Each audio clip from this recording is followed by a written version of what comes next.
नमस्ते बच्चों, my self Jaiswal sir. हम पढ़ रहे हैं class 12th chemistry the solid state. हमने देखा कि there are two types of solids, one is crystalline solid and other is amorphous. Amorphous solids are either polymers. Polymers का मतलब है कि कोई एक मोनोमरिक यूनिट कई बार रिपीटेड हो करके 1000 2000 या उससे भी ज़्यादा मॉलिक्यूल्स मिलकर कंडेंस होकर के कुछ बनाएं, तो उसको पॉलीमर कहते हैं। जैसे पॉलीथीन। तो amorphous solids are either polymers और मिक्सचर। जैसे आप जानते हैं रबर एक पॉलीमर है।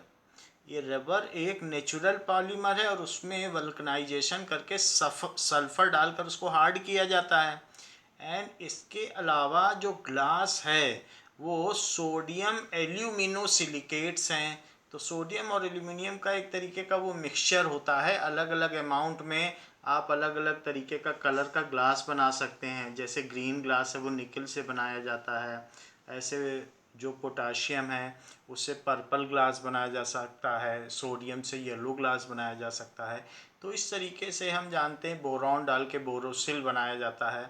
तो इस तरीके से ग्लास हो, रबर हो और प्लास्टिक।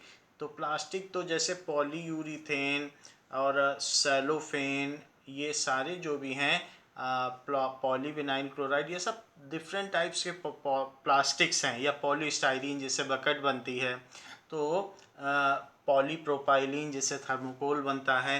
तो वो सारे ही जो हैं वो प्योर सब्सटेंसेस नहीं हैं, उनके पॉलीमर्स हैं।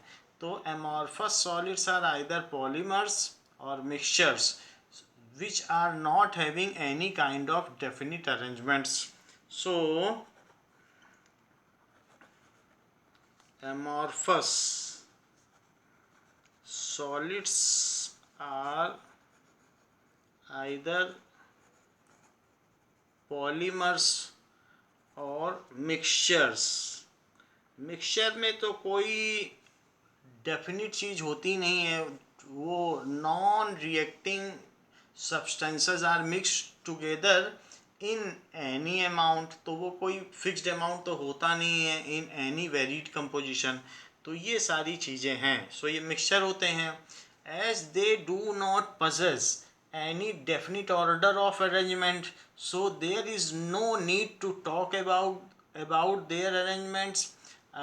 Hence we leave it here itself, and we will talk now for crystalline solids only.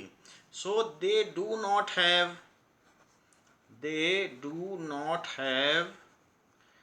long range order arrangement. Order of molecular arrangement.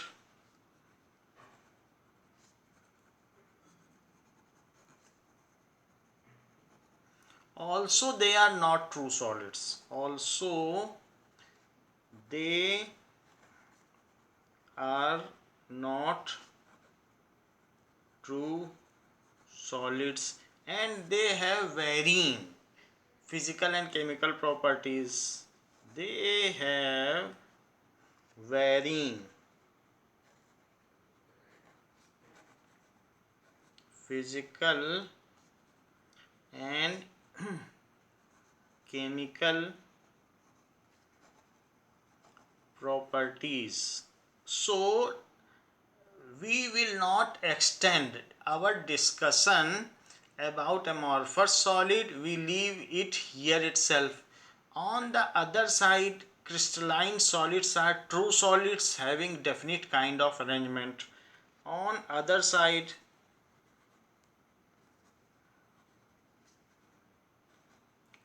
crystalline solids are true solids having definite arrangement.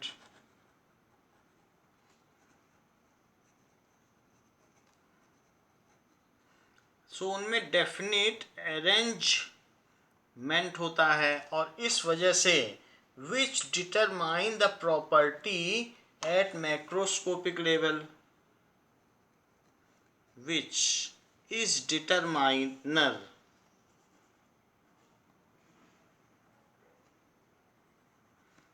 of properties of substance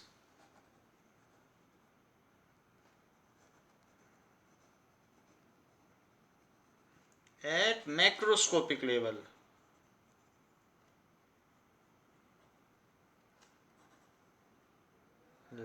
यह पदार्थों के भौतिक और रासायनिक गुणों का वृहद स्तर पर नियामक है। जो ये उनका अरेंजमेंट है, सो परमाणुओं का व्यवस्था क्रम उनके भौतिक और रासायनिक गुणों का व्यापक स्तर पर नियामक है। तो अब हम क्या करेंगे, अपनी जो भी प्रॉपर्टीज है वो हम crystalline, so let us concise और limit our discussion in this chapter about crystalline solid. So we will confine our discussion only about crystalline solid. Now, तो बात हमने देख ली कि जो सॉलिड्स हैं वो दो तरीके के हैं। कौन कौन से हैं? Solids are two types. एक क्रिस्टलाइन है and other is amorphous. Crystalline solid are of four types. So crystalline solid को उनकी properties और types of जो एटम्स हैं या कंस्टिट्यूएंट, उनके बेसिस पर चार अलग अलग पार्ट्स में डिवाइड किया जा सकता है। जैसे कि मॉलिक्यूलर सॉलिड, आयनिक सॉलिड जिसके कंस्टिट्यूएंट्स आयन हों, जिसके कंस्टिट्यूएंट मॉलिक्यूल्स हों। इसके अलावा मेटालिक सॉलिड, मेटालिक सॉलिड, और लास्ट है कोवेलेंट नेटवर्क सॉलिड्स और नेटवर्क सॉलिड।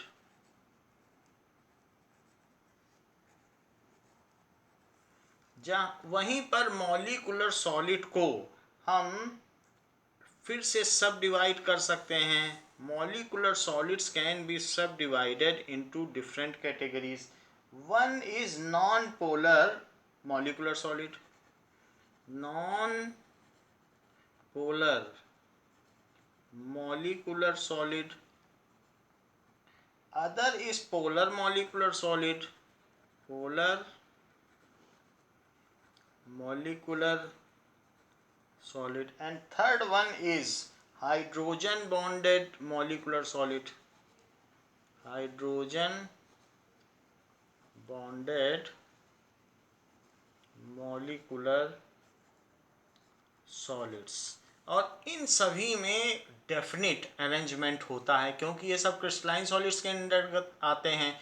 और एमॉर्फस सॉलिड रबर है, प्लास्टिक है, कांच है, ग्लास है, और जो पॉलीमर्स हैं उन सब के बारे में डिस्कस नहीं करना है क्योंकि वो स्यूडो सॉलिड्स हैं। जो झूठे सॉलिड्स हैं उनके बारे में भला क्या डिस्कस करना। तो इस तरीके से हम क्रिस्टलाइन सॉलिड में ही डिस्कस करेंगे। सो क्रिस्टलाइन सॉलिड में जो पहला टाइप आता है that is molecular solids.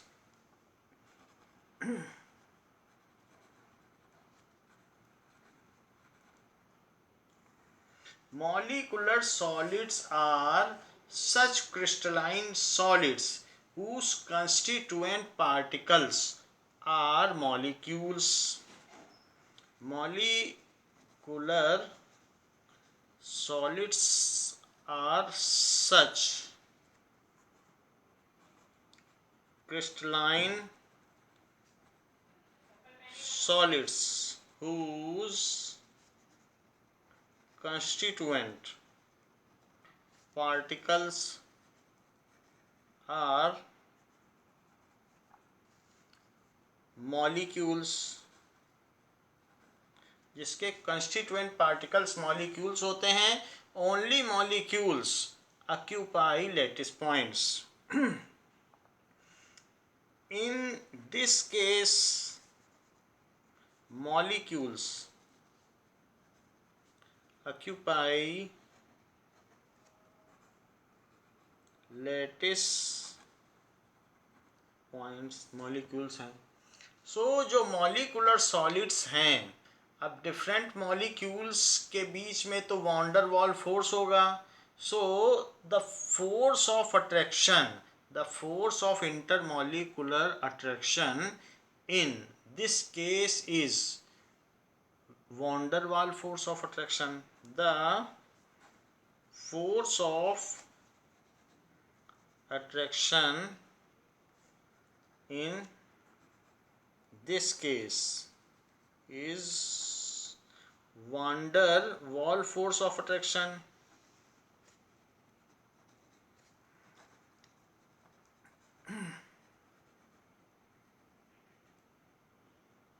Which is weaker in nature, जो बड़ा नहीं होता है, विच इज वीकर। तो जो इंटरमॉलिक्यूलर फोर्स ऑफ अट्रैक्शन है वो वॉन डेर वाल नेचर का है, जो वीकर है, और वीकर होने की वजह से they are low melting solids, hence they are low melting solids.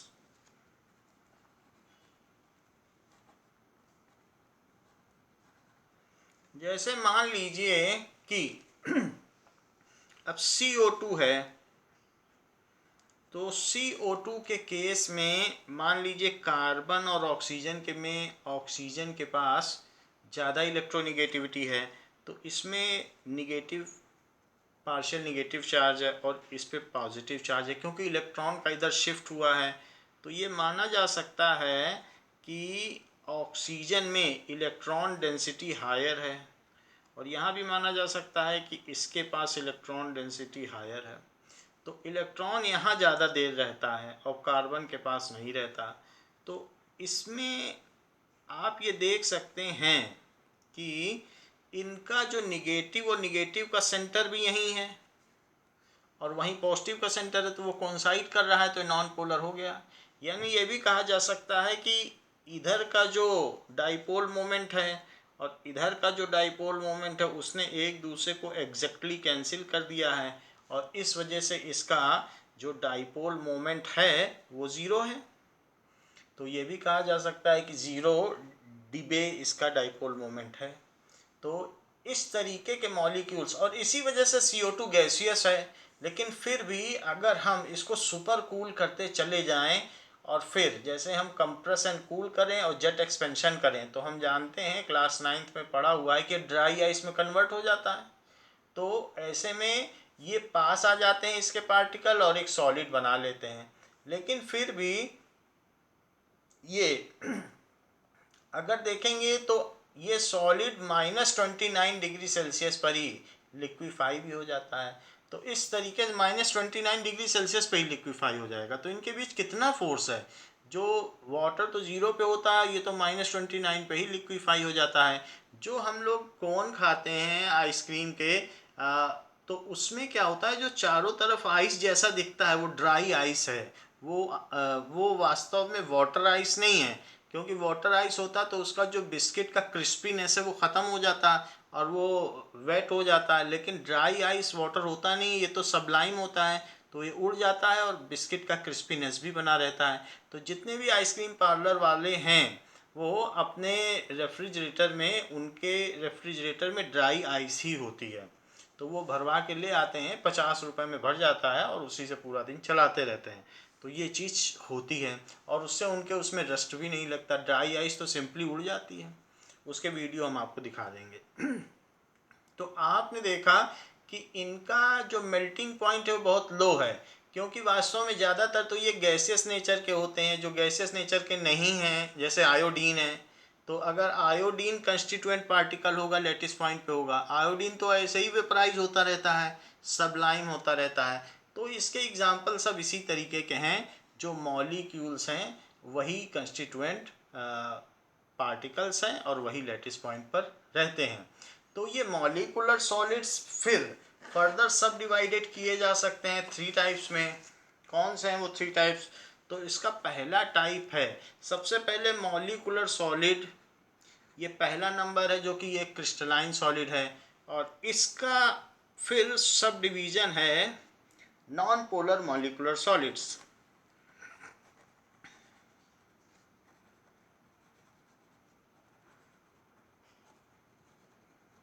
So non polar जिसमें पोलरिटी ना हो, ऐसा ही हमने एक केस ऊपर देखा, ये नॉन पोलर है। पोलरिटी या डाइपोल मोमेंट जिसका जीरो हो वो नॉन पोलर है। So they either consist of atoms, जैसे कि नोबल गैसेस हैं, वो किसी से नॉन रिएक्टिव हैं।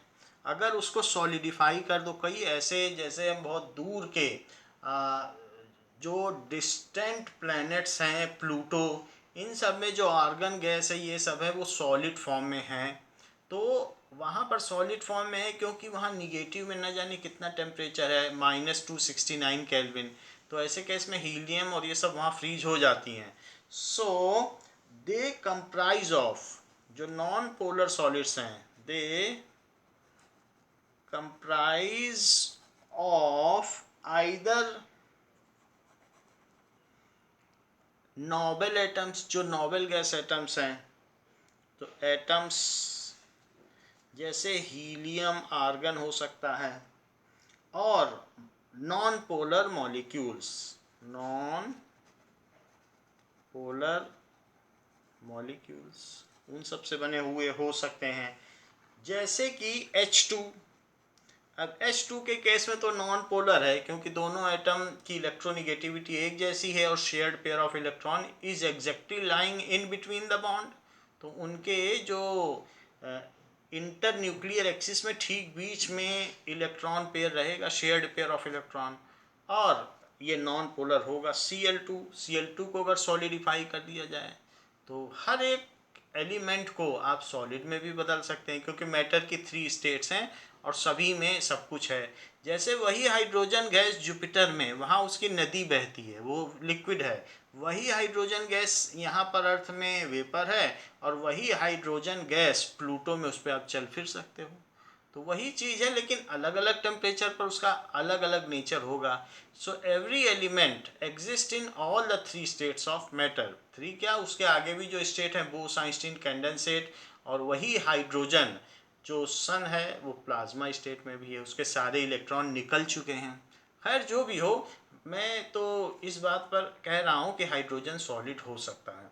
तो नॉन पोलर सॉलिड है Cl2 पूरा का पूरा इसके लैटिस पॉइंट पे रहेगा, यहाँ पूरा Cl2 रहेगा, यहाँ पूरा Cl2 रहेगा। जब हम बात करते हैं मॉलिकुलर सॉलिड CO2, तो पूरा CO2 इसी लैटिस पॉइंट पे बैठेगा, अगला CO2 यहाँ बैठेगा, अगला CO2 यहाँ बैठेगा।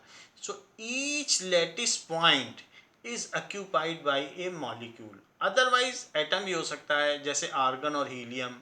तो हीलियम, क्रिप्टॉन, जेनॉन, नियॉन, वो सारे नोबल गैस के एटम्स भी हो सकते हैं, और या फिर नॉन पोलर मॉलिक्यूल्स हो सकते हैं। तो Cl2 या फिर I2 जो कि सब्लिमेट करता है, ये सारे हो सकते हैं। So in this case such molecules और भी कुछ हो सकते हैं, जिसमें कि CO2 भी आता है, अभी हमने आपको बताया CO2, और CCl4। वैसे तो एटमॉस्फेरिक टेम्परेचर पर ये एक ऑर्गेनिक सॉल्वेंट है और लिक्विड है। आप ऑर्गेनिक लैब में चले जाएं तो इसी से टेस्ट ट्यूब धोई जाती हैं, CCl4 से या बेंजीन से, उसी से धोई जाती हैं, एसीटोन से भी धोई जाती हैं। तो ये सारे हैं, बट ये नॉन पोलर है। CCl4 आपने 11th में देख लिया था कि ये नॉन पोलर होता है। सो सिमेट्री की वजह से, डायरेक्शनल सिमेट्री की वजह से नॉन पोलर होता है, और ये भी लीनियर स्ट्रक्चर की वजह से नॉन पोलर होता है। सो सच एटम्स और molecule occupy lattice points. Such atoms, molecule occupy lattice point। अच्छा, ये लैटिस पॉइंट को ऑक्यूपाई करते हैं and bonded with weak van der Waals force, या तो उसे लंडन फोर्स कह दो या डिस्पर्सन फोर्स कह दो। They are bonded by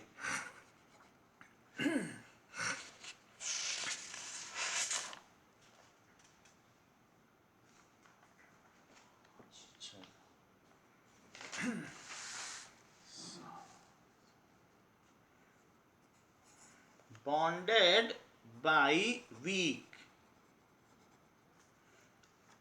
van der Waals force. तो ये जो भी फोर्सेस हैं वीक वॉन्डरवॉल फोर्स से ये बंधे रहते हैं।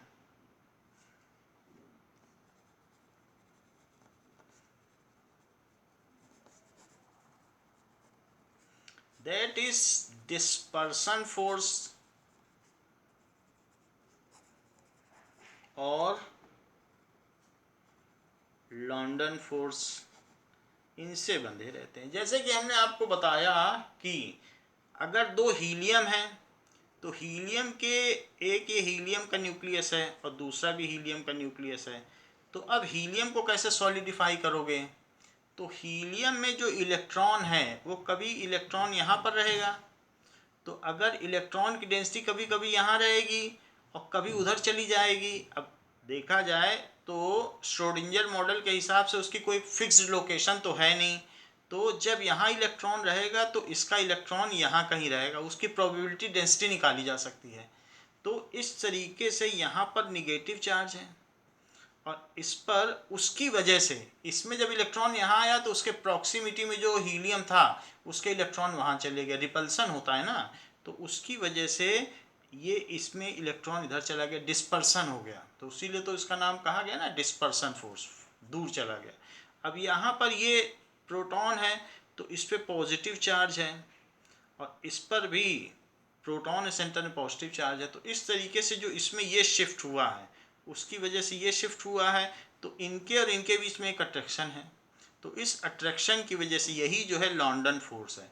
तो इसमें इधर होगा, फिर थोड़ी देर बाद क्या हो जाएगा कि जब इसका एक जगह तो रहेगा नहीं, इलेक्ट्रॉन पूरे में घूमेगा, तो वही इलेक्ट्रॉन थोड़ी देर बाद इधर आ जाएगा, रोटेट करता रहता है। तो ऐसी स्थिति में अब ये प्लस है तो जो दूसरा वाला है उसमें इलेक्ट्रॉन इधर आ जाएगा, क्योंकि अब ये प्लस है तो प्लस के पास अट्रैक्ट हो जाएगा। तो यहाँ पर दिस इज प्लस और this is minus, this is plus और दिस इज माइनस, तो अब यहाँ पर हो गया। इस तरीके से इनके बीच अट्रैक्शन बना रहता है। सो ड्यू टू शिफ्टिंग या रोटेशन ऑफ इलेक्ट्रॉन, तो इनके बीच में प्लस और माइनस के बीच में अट्रैक्शन बना रहता है। तो यही चीज़ है, यही चीज़ CO2 में भी होती रहती है। तो CO2 में भी यही काम होता रहता है। तो आप देखेंगे कि 2 CO2 में क्या होगा कि अगर जैसे ऐसा हो सकता है कि अगर इलेक्ट्रॉन एक तरफ ज़्यादा शिफ्ट हो जाएगा तो shifting of, that is the shifting of dipole moment takes place. या ये कह सकते हैं कि इसमें पहले तो जीरो डाइपोल मोमेंट था जब तक कुछ नहीं था, लेकिन जैसे ही ये एक दूसरे के प्रॉक्सिमिटी में आए अब नॉन जीरो डाइपोल मोमेंट हो गया, क्योंकि प्लस और निगेटिव चार्ज का जो सेपरेशन है उसने इसमें डाइपोल मोमेंट क्रिएट कर दिया है। तो बस इतने से आप समझ सकते हैं कि कभी आपने आयोडीन के क्रिस्टल को लेकर दबाया है, ये बहुत आसानी से दब जाता है। कभी ड्राई आइस को देखा है, तो ड्राई आइस बिल्कुल आप हाथ में लोगे तो ये ऐसा होगा जैसे स्नोफॉल की तरह बिल्कुल दब जाएगी। So these are very soft solid. तो ये जो सॉलिड्स होते हैं ये सॉफ्ट होते हैं। So these are soft solid, ये सॉफ्ट होते हैं और साथ में इनका they have low melting point. इनका मेल्टिंग पॉइंट भी कुछ खास नहीं होता, क्योंकि वीक वंडरवॉल फोर्स अटैच्ड हैं तो इसलिए इनके बीच में अट्रैक्शन ही नहीं है।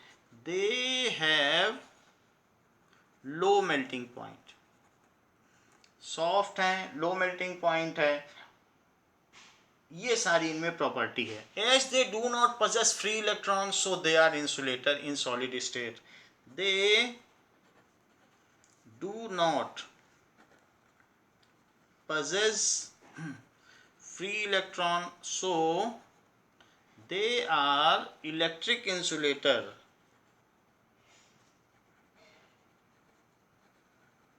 in solid state, solid state ये है। So most of such solid have sublimative properties. ज़्यादातर तो उसमें क्या है कि सीधा सॉलिड से गैस बन जाते हैं। Most of such solids have sublimative properties, sublimate हो जाते हैं।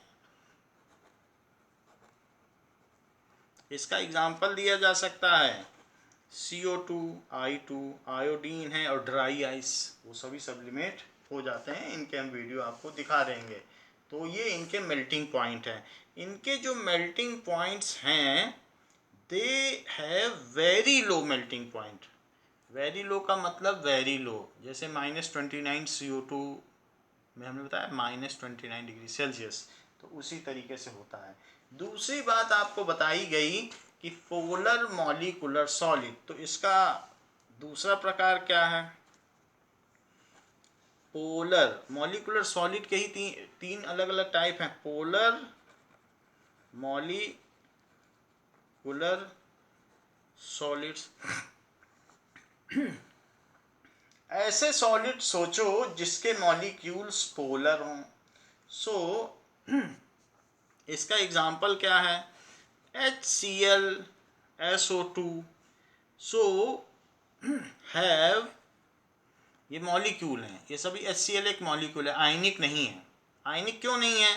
क्योंकि इसका 2.1 इलेक्ट्रोनिगेटिविटी है और इसका इलेक्ट्रोनिगेटिविटी 3 है।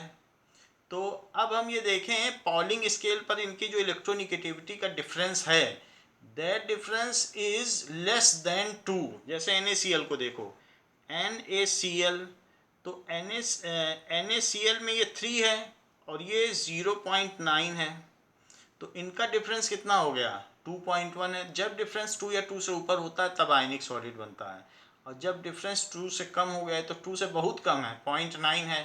तो जब हम देखेंगे पॉलिंग स्केल या मुलिकन स्केल पर, जो हम इनका देखेंगे इलेक्ट्रोनिगेटिविटी के ये स्केल्स होते हैं, तो इसमें इनका डिफरेंस 2 से कम पाया जाता है और इसीलिए इनमें पोलरिटी तो अवश्य है, लेकिन इसमें एक्चुअल ट्रांसफ़र ऑफ इलेक्ट्रॉन नहीं है, only shifting of shared pair of electron होती है।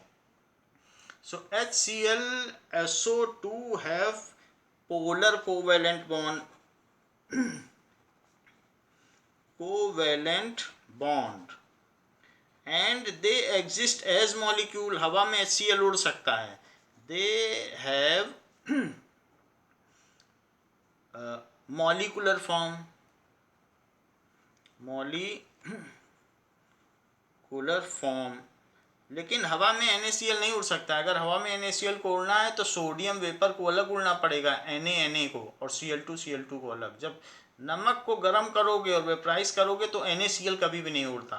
तो इसका जो प्रॉपर्टी है आयनिक कंपाउंड का, अगर इसको आप वेपराइज करोगे तो सारे कंस्टिट्यूएंट अपने इलेक्ट्रॉनों को वापस ले लेंगे और ये जो नॉन मेटल हैं वो डाई एटॉमिक फॉर्म में उड़ जाएंगे और जो मेटल हैं वो मेटेलिक वेपर के फॉर्म में उड़ जाएंगे। ये प्रॉपर्टी होती है। जबकि HCl हवा में HCl की तरह उड़ेगा, HF हवा में HF की तरह उड़ेगा। HF भी अगर आप देखें तो HF भी एक मॉलिक्यूल है, क्योंकि इसका 2.1 है और इसका 4 है, तब भी 1.9 का ही डिफरेंस हुआ, तो इसलिए इनमें एक्चुअल ट्रांसफ़र नहीं होता। HF एक मॉलिक्यूल है। तो ज़रा देखें कि इनको क्यों कहा गया है पोलर मॉलिक्यूलर बॉन्ड, और इन्हें क्यों कहा गया है and they have molecular form, they exist as molecules, दे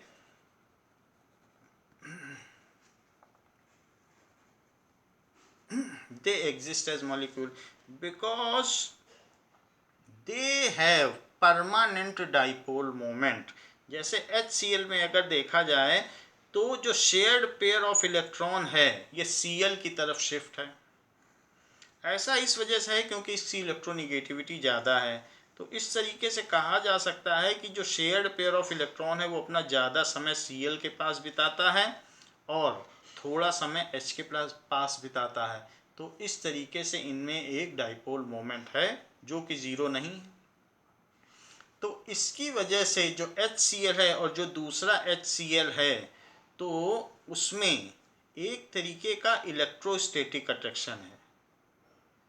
तो इस तरीके से दे आर अट्रैक्टेड, क्योंकि इसके पास प्लस और इसके पास माइनस, तो इनके बीच में जो अट्रैक्शन है वो एक इलेक्ट्रोस्टैटिक है, क्योंकि डाइपोल जो पार्शियल निगेटिव चार्ज और पार्शियल पॉजिटिव चार्ज की वजह से है। So they exist as molecule all and there exist dipole attraction, van der Waals attraction, वो भी वॉन्डर वॉल नेचर का ही होगा। सो दे हैव डाइपोल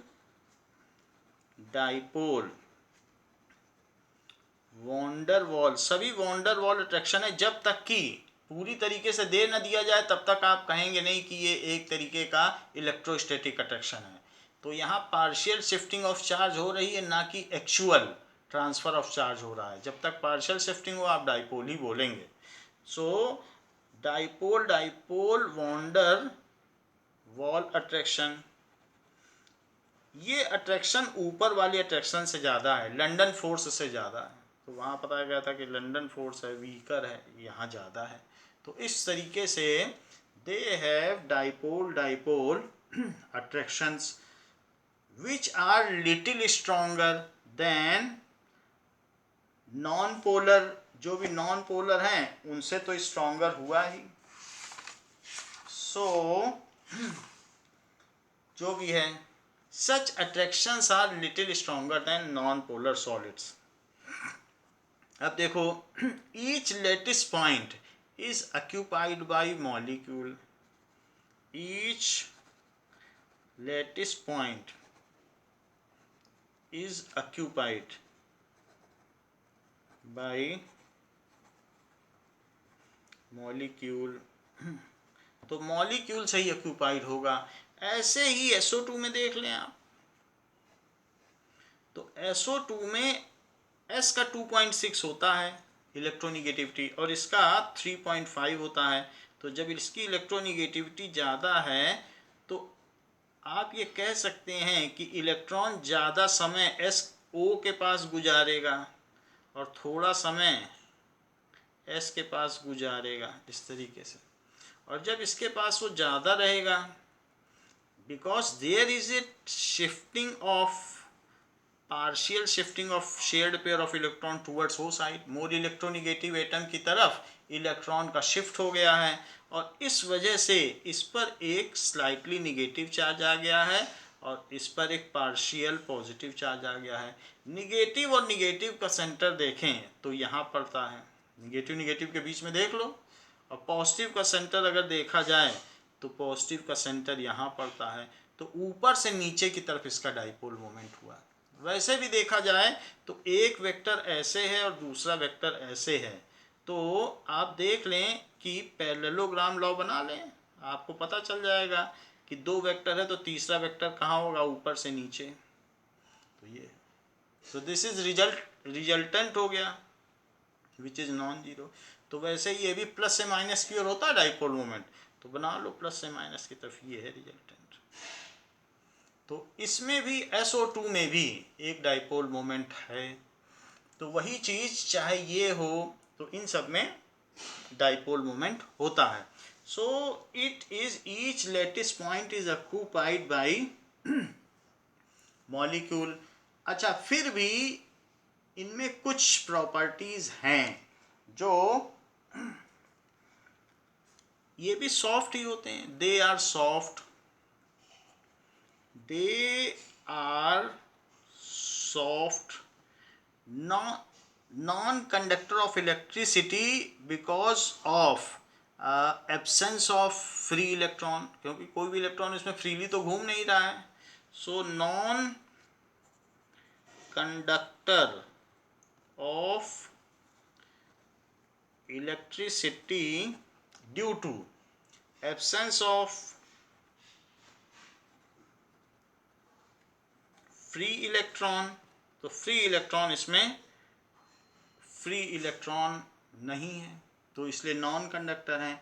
इसके अलावा दे have low melting point, very low मत बोलना, दे हैव, इनमें क्या होता है, लो melting point, low melting point.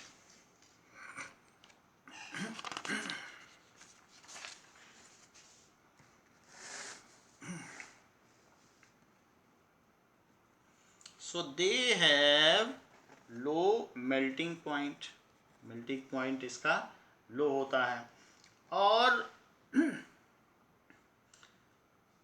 they exist as gaseous state और liquid state at room temperature।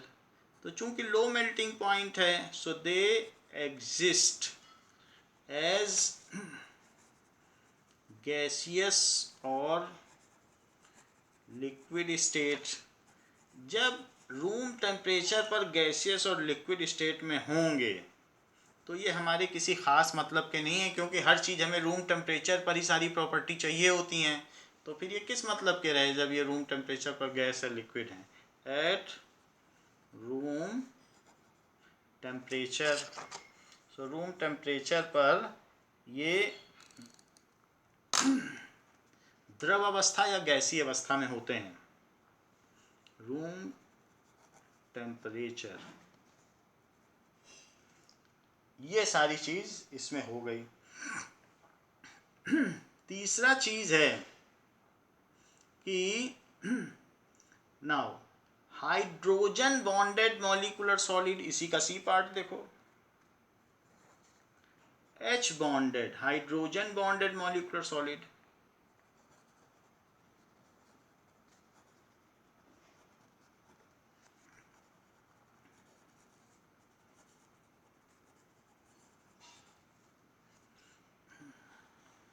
वैसे तो सभी van der Waals force of attraction है, but hydrogen bonded van der Waals force of attraction is the strongest among all. तो H bonding के बीच में, जो H बॉन्डेड मॉलिक्यूल के बीच में अट्रैक्शन होता है वो सबसे ज़्यादा होता है।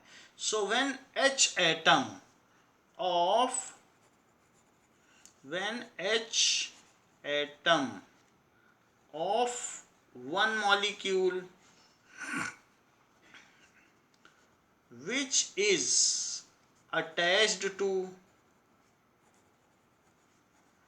FON, F से अटैच्ड हो, O से अटैच्ड हो या N से अटैच्ड हो, ठीक है। तो ये चीज होता है is getting attracted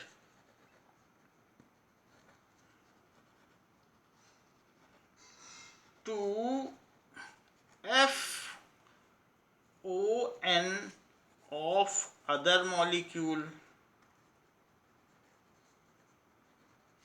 due to van der Waal force of attraction, van der Waal force of attraction, then such bonds are called H bonds। देखिए ये इसके कॉन्टेक्ट्स में नहीं है, इसीलिए इसे ब्रैकेट में रखो। H बॉन्डिंग हमें सीखनी तो पड़ेगी अगर हमें हाइड्रोजन बॉन्डेड के बारे में सीखना है। मान लीजिए कि NH3, तो वो हाइड्रोजन जो कि स्वयं NF या O से, फॉन से जुड़ा हो, वो किसी दूसरे एटम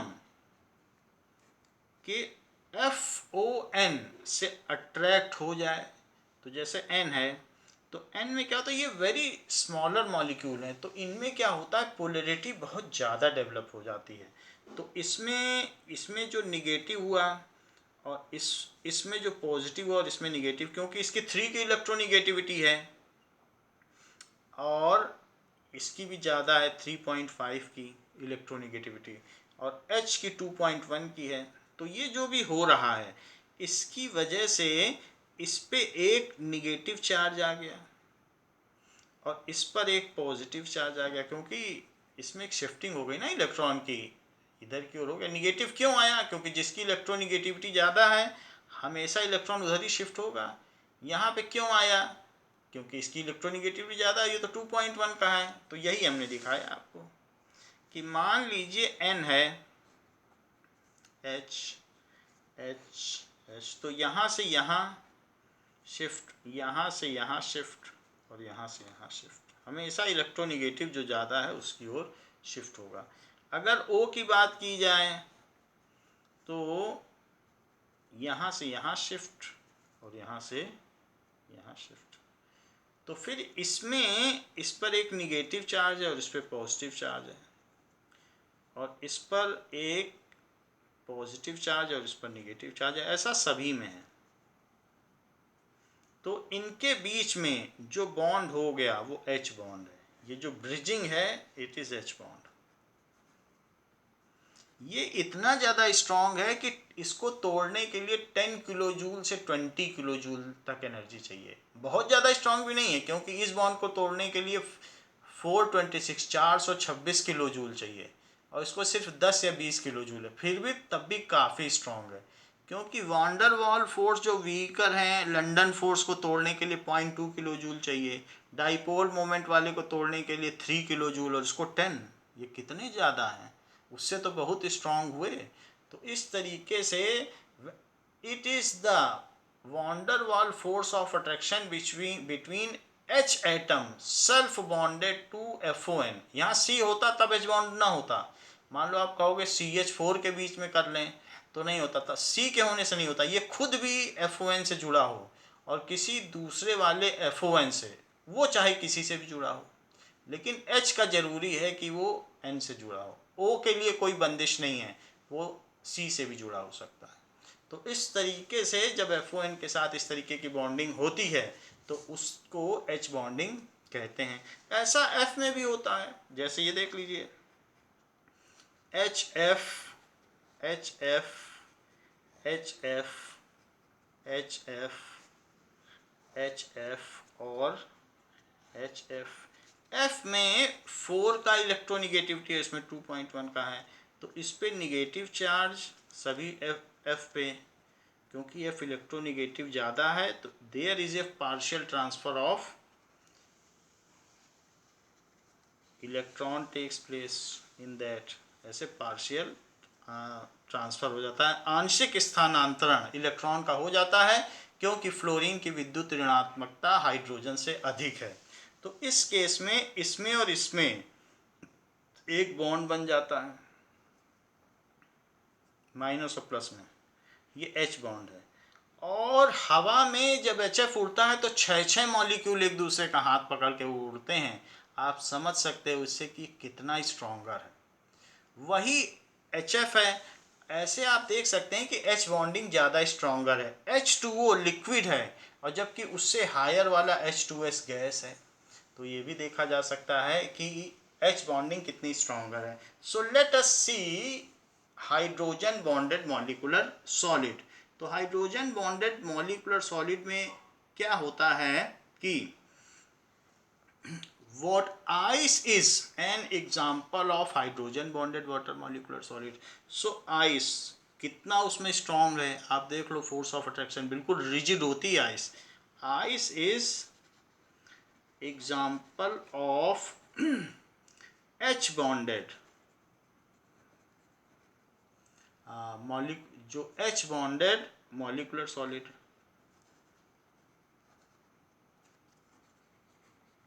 ऐसा होता है। तो सच सॉलिड्स आर वोलाटाइल लिक्विड्स, और या तो वोलाटाइल होंगे या सॉफ्ट सॉलिड होंगे। जैसे अमोनिया को सॉलिडिफाई कर लो तो सॉफ्ट होता है, और या तो फिर वोलाटाइल है, पानी को छोड़ दो पानी बनेगा, फिर उसके बाद वो वोलाटाइल है यानी वेपराइजेबल है। Such solids are volatile liquid. और वोलाटाइल लिक्विड्स हैं, इसके अलावा हार्ड होते हैं, but hard in solid state, hard in solid state. Ice के केस में ऐसा ही है, hard in solid state due to absence of free electron, they are insulator. Due to absence of free electron they are insulator। तो ये सारी चीज़ें हैं, जैसा हमने देखा कि H बॉन्डेड के केस में क्या क्या होता होगा।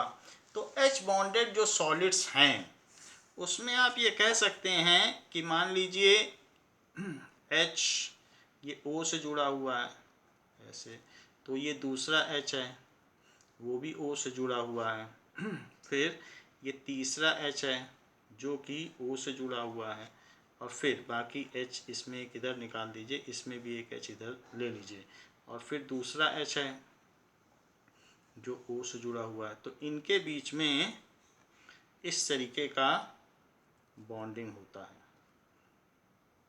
तो ये ऐसा हेक्सागोनल स्ट्रक्चर बन जाता है। बाकी ऐसे इधर भी बनेगा, हर तरफ बनेगा। तो इस तरीके से हम आइस का स्ट्रक्चर ड्रॉ कर सकते हैं। ऐसा हम लोगों ने 11th में पढ़ा भी है। सो these are due to absence of electron, they are electrically insulator, they are hard। इसमें बहुत सारी कैविटी होती है, तो ice is less denser then water. तो ये सारी चीज़ है। अगर आइस में आप इंक डालें तो इंक पूरे अंदर हवा में जो उसकी कैविटी है उसमें चली जाती है। जैसे आइस कोला आप लोग खाते हैं, चुस्की खाते हैं, तो वो डालता है आइस में, वो सब चीज़ अंदर सीप कर जाती है, परकोलेट कर जाती है। तो इस तरीके से जो भी हो, लेकिन ये हार्ड होते हैं और इनका मेल्टिंग पॉइंट जो पहले वालों से लो तो होता है, लेकिन पहले वालों से थोड़ा ज़्यादा होता है। तो धीरे धीरे वांडर वाल फोर्स बढ़ रहा है। So their melting point is low but higher than above two types। Their melting point is lower but higher than above two types। तो ये हमने आइस का स्ट्रक्चर आपको दिखाया। देखिए अभी तो हमने इसमें पहला केस पढ़ा कि मॉलिक्यूलर सॉलिड्स क्या होते हैं। मॉलिक्यूलर सॉलिड जिसके लैटिस पॉइंट पे मॉलिक्यूल बैठा हुआ हो वो मॉलिक्यूलर सॉलिड होता है, और वो हमारे ख़ास इंपॉर्टेंस का नहीं है क्योंकि वो मेल्ट कर जाएगा रूम टेम्परेचर पर। आइस तक मेल्ट कर जा रही है जिसमें H बॉन्डिंग है। तो जो रूम टेम्परेचर पे सॉलिड हो ही ना, उसका हम क्या करेंगे और उसकी क्या प्रॉपर्टी हम यूटिलाइज कर पाएंगे। तो इसलिए मॉलिक्यूलर सॉलिड्स हमारे किसी भी काम के नहीं हैं। Now next one is ionic solids.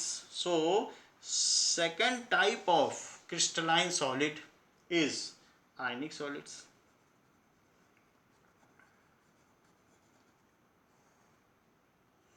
Ionic solids, in ionic solid constituent particles are ions।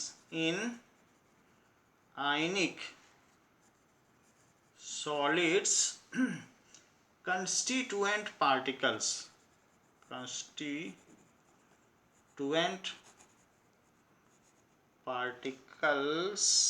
are ions। ions में कौन कौन से? cations, that is positive ions, and anions, that is negative ions। ऐसा होता है। जैसे कि आप ये देख लें सोडियम और chlorine.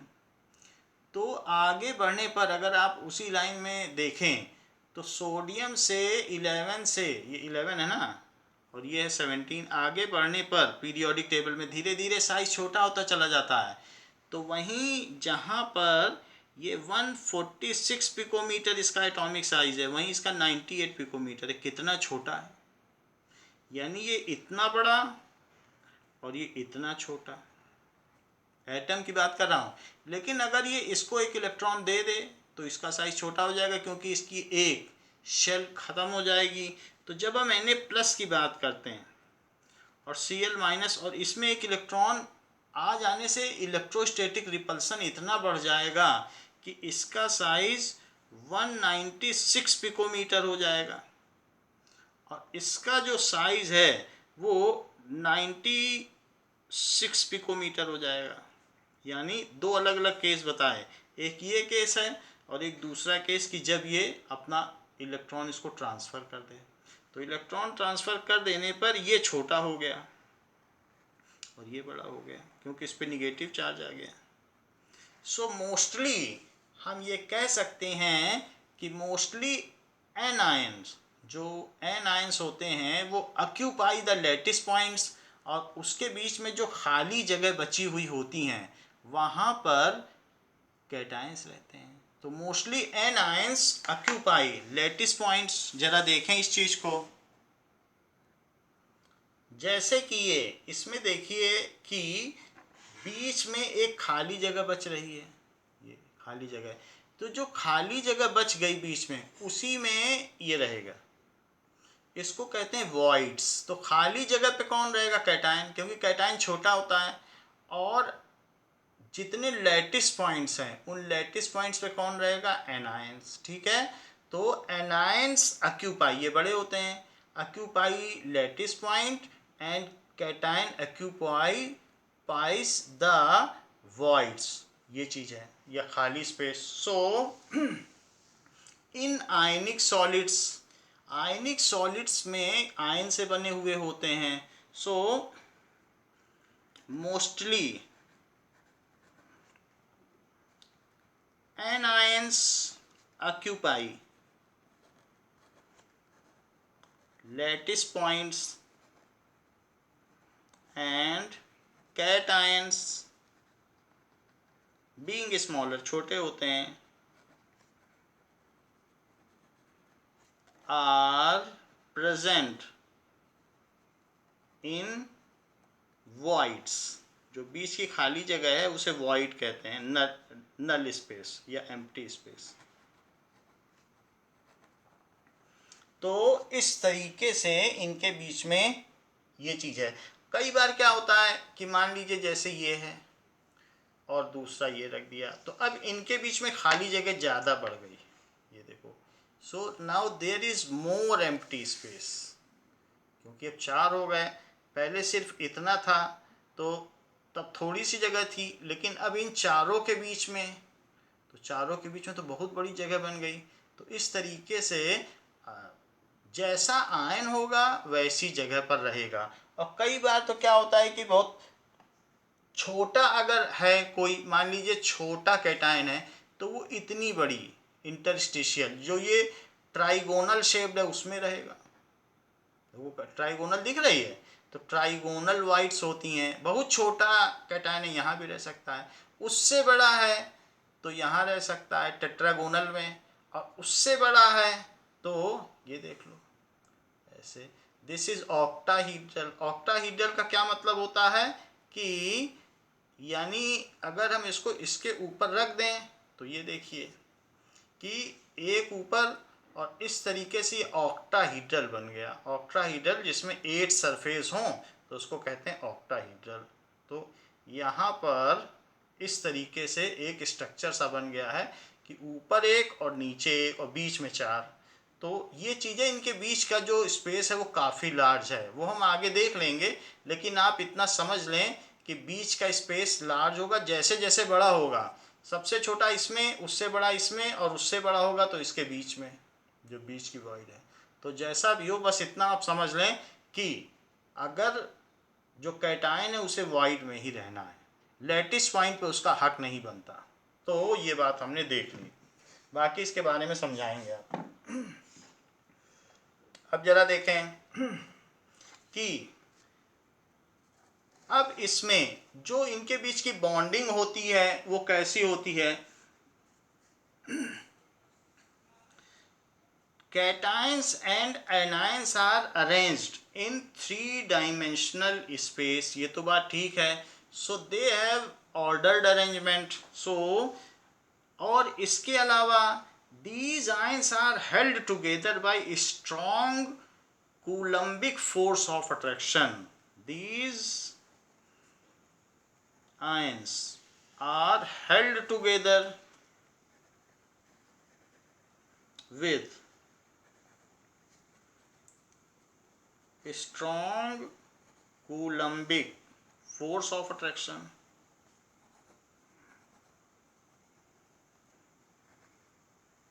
That is electrostatic force.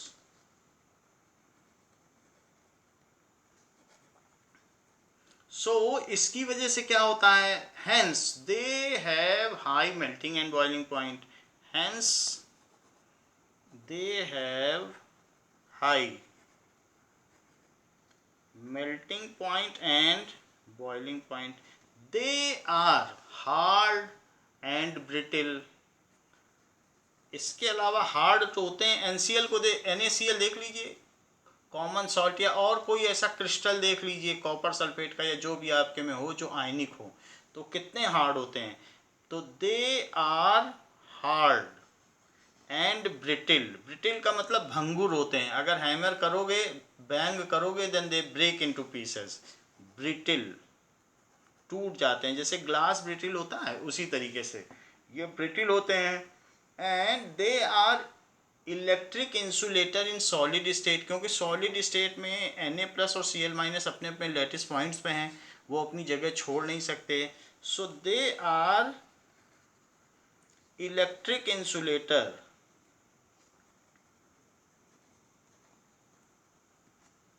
Eight solid state but conduct electricity in liquid state, क्योंकि फिर Na+ और Cl- फ्री हो जाएंगे तो वो अपने रिस्पेक्टिव अपोजिट इलेक्ट्रोड्स की ओर मूव करने लगेंगे।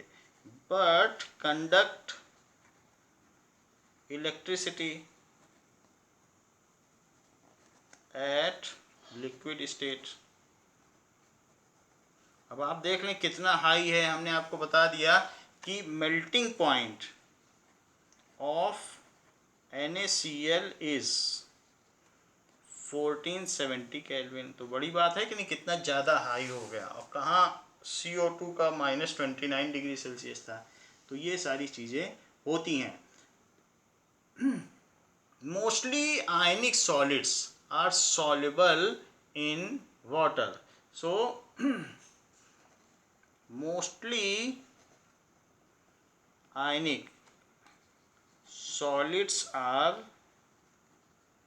soluble in water। वाटर में ये soluble होते हैं। तो वो क्या होता है कि जो इनका लैटिस एनर्जी है, इनके आयंस के बीच में इलेक्ट्रोस्टैटिक फोर्स को तोड़ने के लिए जो एनर्जी है वो वाटर में डालने पर 80 टाइम्स कम हो जाती है। हमने बताया था कि नहीं, वाटर का डाइलेक्ट्रिक कांस्टेंट 80 होता है, तो उनके बीच coulombic force of attraction 80 times कम हो जाता है। तो वाटर एक डाइलेक्ट्रिक है, ऐसा हमने फिजिक्स की क्लास में आपको बता दिया था। तो 80 टाइम्स जब उनके बीच में फोर्स कम हो जाएगा तो जो लैटिस एनर्जी की रिक्वायरमेंट है वो हाइड्रेशन एनर्जी से फुलफिल हो जाएगी। तो ये these are soluble in water. जो NaCl को तोड़ने के लिए एनर्जी है, NaCl को तोड़ने के लिए करीब करीब 806 किलो जूल एनर्जी चाहिए। और जब NaCl टूट जाएंगे तो उनके चारों तरफ वाटर मॉलिक्यूल आने लगते हैं। तो वाटर मॉलिक्यूल भी तो पोलर होता है, तो इसकी तरफ प्लस आ जाएगा, यानी हाइड्रोजन, और ऑक्सीजन दूर चला जाएगा। इस तरीके से ये घिर जाते हैं वाटर मॉलिक्यूल से। तो इस प्रोसेस में जो एनर्जी पैदा होती है वो काफ़ी ज़्यादा होती है and it is sufficient to break another NaCl। तो दो तरीके के एनर्जी हैं। तो हमने बताया हाइड्रोजन इसके पास आ जाएगा और इसको घेर लेगा, तो इस तरीके से इसको 8 मॉलिक्यूल घेरते हैं, बड़ा साइज है ना, और इसको 6 घेर लेते हैं। अच्छा, इसकी तरफ ऑक्सीजन आ जाएगा और इसको भी घेर लेगा, और इस वजह से फिर कभी मिल भी नहीं पाते। That is minus plus minus plus और माइनस प्लस। तो हम ये बात कहना चाहते हैं कि जो इसमें ये घिर गए, अब इसको कहते हैं इनका हाइड्रेशन हो गया। जब ये घिर गया अब ये मिल नहीं पाएंगे, अब कभी भी नमक नीचे नहीं बैठ पाएगा क्योंकि पानी से घिरे हुए हैं। तो इस तरीके से देयर हाइड्रेशन एनर्जी, हाइड्रेशन में एनर्जी रिलीज होती है, क्योंकि प्लस के बाद या माइनस के पास माइनस प्लस आ रहा है और प्लस के पास माइनस आ रहा है। तो वो जो एनर्जी यहाँ रिलीज हुई है वो 806 किलो जूल से ज़्यादा है। तो इसलिए it is sufficient to break another molecule. तो इसलिए as their hydration enthalpy is larger than lattice enthalpy, so they get dissolved in water. तो ये वाटर सॉल्युबल होते हैं, they conduct electricity in molten form, ऐसा बताया कि नहीं। And also in aqueous state. They also conduct electricity in aqueous state, क्योंकि अब ये फ्री हैं, चाहे तो जिस इलेक्ट्रोड की ओर चल दें। दे आल्सो कंडक्ट इलेक्ट्रिसिटी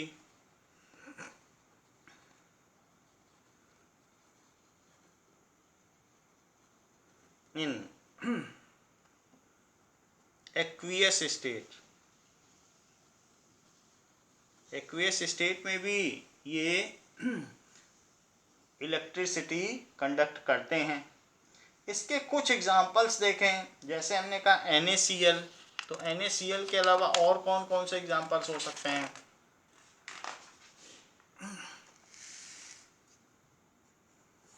सो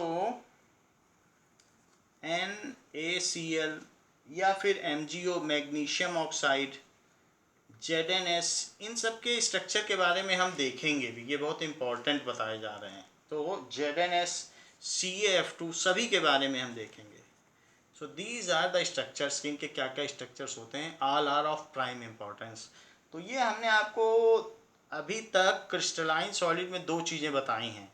एक तो बताया है मॉलिक्यूलर सॉलिड और दूसरा बताया है आयनिक सॉलिड। अभी भी मेटेलिक सॉलिड और कोवेलेंट सॉलिड रह रहे हैं, जिनको कि हम आपको अगली क्लास में बताएंगे। तो इस क्लास के लिए बच्चों इतना ही। Thank you.